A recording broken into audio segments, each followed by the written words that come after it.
बिस्मिल्लाहिर्रहमानिर्रहीम। अस्सलाम वालेकुम। दावत नूर में कहती हूँ आपको एक बार फिर से खुशामदीद। जी, आज आपके साथ एक बहुत ही अमेजिंग इन्फॉर्मेशन इस लिहाज से शेयर करने जा रही हूँ क्योंकि मेरी बहुत सारी बहनें होम रेमेडीज़ भी यूज़ कर रही है कि वो जल्द से जल्द प्रेग्नेंट हो जाए। इसके साथ साथ वो डॉक्टर्स की मेडिसिन भी कई दफ़ा इलाज करवा चुकी है लेकिन प्रेगनेंसी नहीं हो रही है। तो क्या रीज़न हो सकती है कि इतने जतन करने के बावजूद भी प्रेगनेंसी नहीं हो रही है?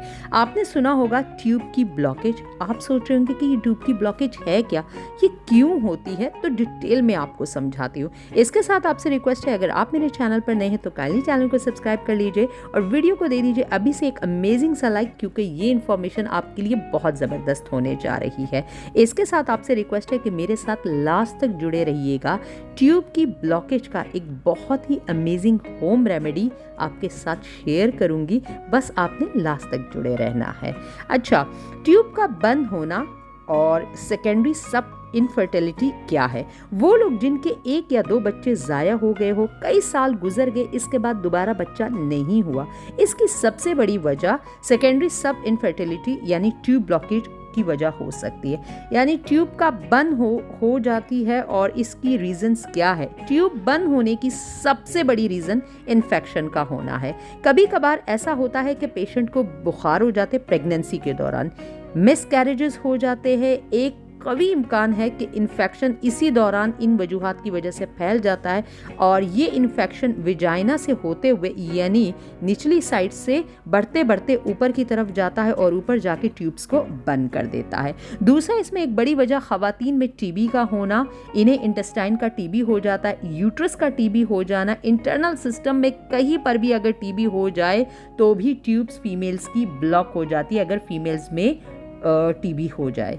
तीसरे नंबर पर अगर प्रीवियस हिस्ट्री मौजूद है, कोई एटॉपिक प्रेगनेंसी हुई है यानी ट्यूब में हमल हुआ हो, तो इसमें भी रिस्क होता है कि इन्फेक्शन हो जाता है और ट्यूब बंद हो जाती है। तो ये बात भी क्लियर हो गई है कि मोस्ट प्रोबेबली ट्यूब इन्फेक्शंस की वजह से ही बंद होती है। ये इन्फेक्शन पहले निचले हिस्से में होता है और फैलते फैलते ऊपर तक चला जाता है और ट्यूब्स को बंद कर देता है। दूसरी बड़ी वजह है कि अगर कोई ओवेरियन सिस्ट है या कोई ट्यूमर है यूट्रस में, यानी कोई भी फिब्रॉइड है, रिसोली जिसे हम कहते हैं, और बाहर की तरफ वो निकला हो, मतलब उसका साइज इतना बढ़ गया हो और उसने ट्यूब पर प्रेशर डालकर इसे बंद कर दिया है। ओवेरियन सिस्ट हो सकता है, पैरा ओवेरियन सिस्ट हो, या फिब्रॉइड है, या कोई भी चॉकलेट सिस्ट हो सकता है।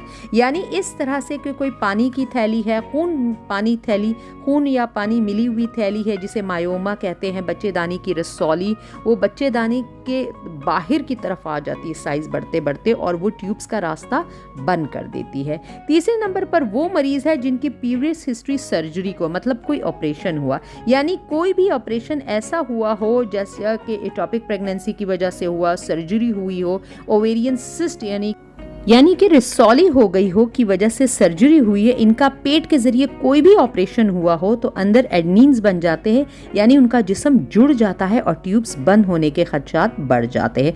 चौथे नंबर पर मोस्ट कॉमन रीज़न वो है कि हार्मोनल अपसेट मौजूद है, यानी एस्ट्रोजन और प्रोजेस्टेरॉन का जो लेवल है वो सेट नहीं होता और ट्यूब्स में मोबिलिटी नहीं हो पाती और वो एग को कैप्चर करे, क्योंकि पहले हमल ट्यूब में ठहरता है।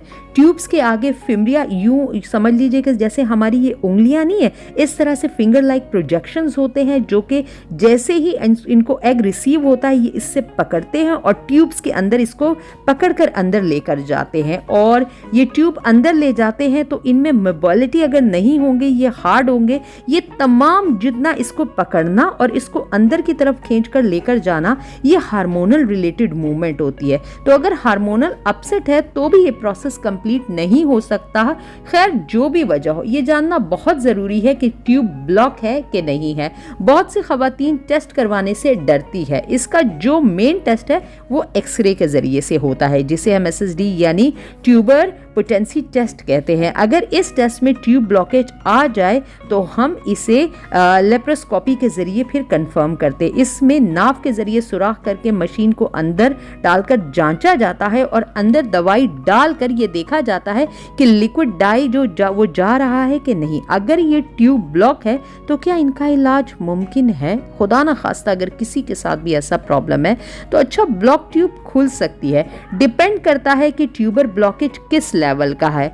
ये एक बहुत ही टेक्निकल सर्जरी होती है और इसके लिए काबिल और माहिर मौलिज का इंतखाब बेस्ट रहेगा।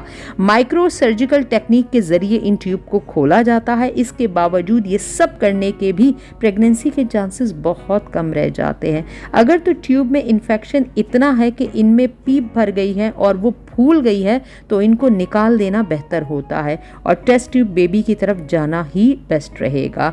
कुछ पेशेंट को एंटीबायोटिक देने से इनका इन्फेक्शन कम होकर आहिस्ता आहिस्ता ख़त्म हो जाता है और प्रेगनेंसी के कुछ चांसेस को क्रिएट किया जा सकता है, बट ज़्यादातर केसेस में ऐसा नहीं होता। बेहतर यही रहता है कि टेस्ट ट्यूब बेबी या IVF पर जो हमारा साइंटिफिक तरीका इलाज है उसमें चला जाते हैं और ये एक एक्सपेंसिव तरीका इलाज है। इसके साथ साथ बहुत ही तकलीफ दे किस्म का इलाज है। यूँ समझ लीजिए कि ना सिर्फ आपको फिज़िकल तकलीफ से गुजरना पड़ता है बल्कि बहुत ही ज़्यादा मेंटल एग्जॉशन का शिकार भी होती है, क्योंकि इन इलाज का सक्सेसफुल होने के चांसेस हर पेशेंट के लिहाज से वेरी करते हैं। बट हमल ठहराया जा सकता है। ज़रूरत इस बात की है कि आपको सर्टिफाइड डॉक्टर के पास आप जाए और अपने टेस्ट करवाए और एक हिस्सा, ये सिर्फ एक हिस्सा है कि आपने टेस्ट करवाए, आपकी फिर पूरी केस हिस्ट्री देखी जाती है, यानी आपकी ट्यूब की जांच एक तरफ, फिर देखा जाता है आपकी उम्र कितनी है और ये देखा जाता है कि अंडे बन रहे हैं कि नहीं, अगर बन रहे हैं तो उनकी क्वालिटी कैसी है।